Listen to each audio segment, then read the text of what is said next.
Isang mapagpalang umaga po sa ating lahat. Muli ako si Miata Sebastian and welcome to our daily devotion with Pastor Russell Ocampo. And today, this is the last topic for this series, and our topic is all about the Word of God became flesh. And our scripture is all about John chapter 1 verse 14. The Word become flesh and made his dwelling among us. We have seen his glory, the glory of the one and only Son who came from the Father, full of grace and truth. So, tungkol saan nga ba tong verse na ito? So, ang verse na ito ay nagpapakita ng, ng kagilagilalas na pagmamahal ng Diyos sa sangkatauhan.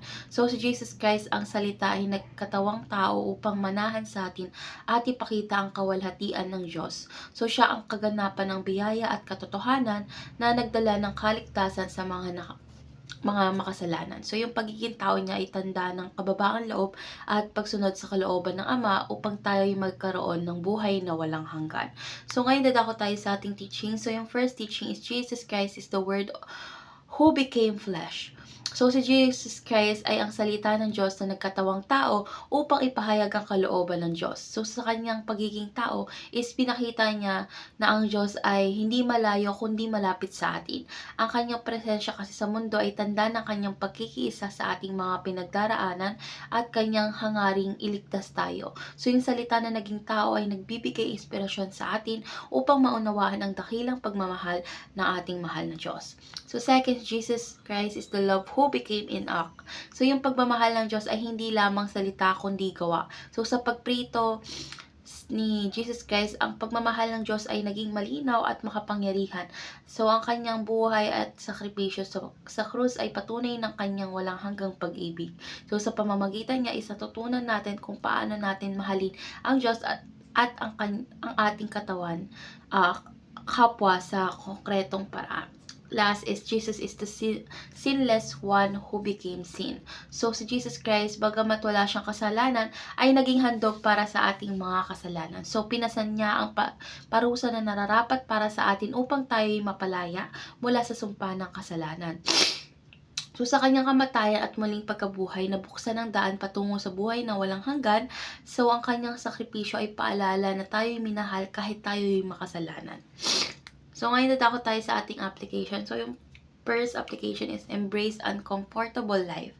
So, tulad ni Jesus Christ na nagpakababa upang maranasan ang buhay ng tao, dapat tayong matutong yakapin ang mga hamon sa buhay para sa ikakawalhati ng ating mahal na Diyos. So, dapat huwag tayong matakot sa sakripisyo at hirap sapagkat ito'y bahagi ng ating pagsunod sa ating mahal na si Jesus Christ. So, ang pagiging Kristyano ay hindi nangangahulugang madali ang buhay, kundi ito ay isang buhay ng pagtitiwala at pagsunod sa Diyos, yakapin ang bawat hamon bilang oportunidad upang lumago sa pananampalataya. So, sa bawat hirap, alalahanin na kasama natin si Jesus Christ na nakakaunawa sa ating pinagdadaanan. Second is love God with all your entirely.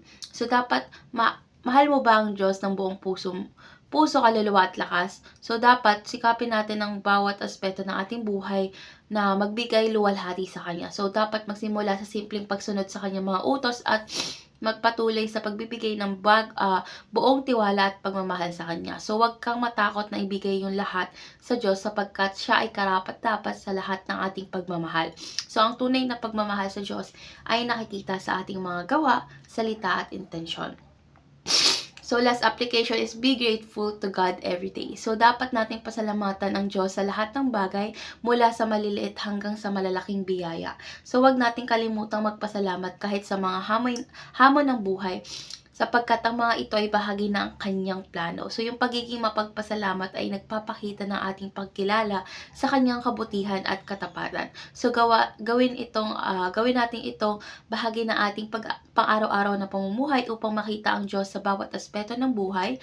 Ang pasasalamat kasi ay nagdadala ng kapayapaan at kagalakan na galing sa ating mahal na Diyos. So, ngayon dadako tayo sa ating discussion, which is our last part, and our discussion talks about how much do you love God.